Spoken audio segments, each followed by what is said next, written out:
तर यात तुम्ही बघू शकता विविध महालक्ष्मीची रूपं आहे त्याच्यामध्ये आणि तुळजाभवानीचे पण मुखवटे तुम्हाला दिसतील. तर एक एक करून बघूया. हे प्लास्टिकमध्ये आहे, सुंदर असा मुखवटा प्लास्टिकमध्ये, छान आहे बघा, रेड कॉम्बिनेशनमध्ये मस्त आहे. हा एक मुखवटा आहे महालक्ष्मीचा.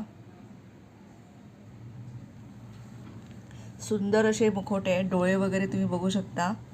महालक्ष्मीचे वेगवेगळे दाखवत आहेत. हे 2 प्लास्टिकमध्ये आहेत, हा प्लास्टिकमध्ये, हाही प्लास्टिकमध्ये, आणि हा एक मोठा आहे 11 इंचाचा, हा पण प्लास्टिकमध्ये आहे. ते हे झाले प्लास्टिकमधले मुखवटे.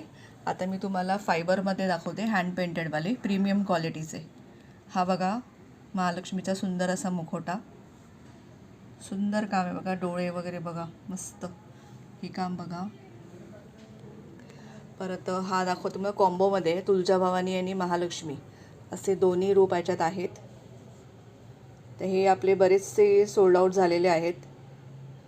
आता तुम्ही हा हे अवेलेबल बघू शकता.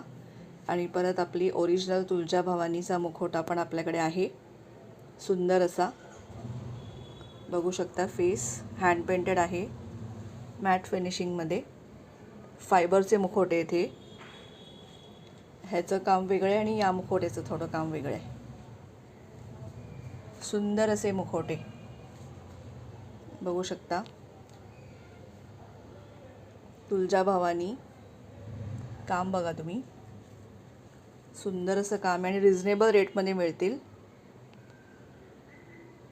सुंदर असे तुळजाभवानीचे मुखवटे आणि हे कॉम्बोमध्ये महालक्ष्मी आणि तुळजाभवानी.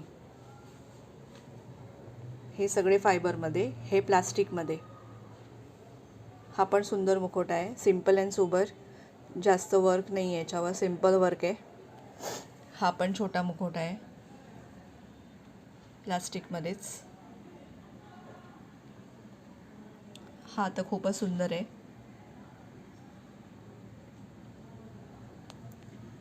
आणि ह्याचं काम तर अप्रतिम आहे. ज्याला कोणाला हे मुखवटे हवे त्यांनी स्क्रीनशॉट घ्या आणि व्हॉट्सअपला रेटसाठी मेसेज करा. आणि साईजसाठी मी डिटेल मोठा व्हिडिओ बनवलेला आहे, लॉंग व्हिडिओ, त्याच्यात तुम्ही साईज म्हणजे लेंथ, रुंदी वगैरे सगळं बघू शकता.